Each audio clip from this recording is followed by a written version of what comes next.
সবাই কেমন আছেন? আমরা ভালো নেই। ফখরুল সাহেব বলেছেন আমাদের রক্ষা নেই, দেশ ছেড়ে পালাতে হবে। ভয় পেয়েছি। পৃথিবীর কোথায় যে লুকাবো? ফখরুল সাহেব, আপনার বাসায় কি আমাকে থাকতে দেবেন? না হয় পল্টনের অফিসে দুদিন থাকতে দিয়েন।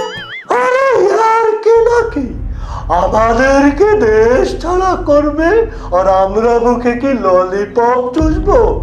মেরে হাড্ডি ভেঙে দেব। আসুন মাঠে, খেলা হবে।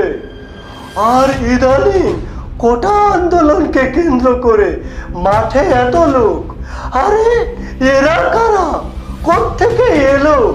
আমার তো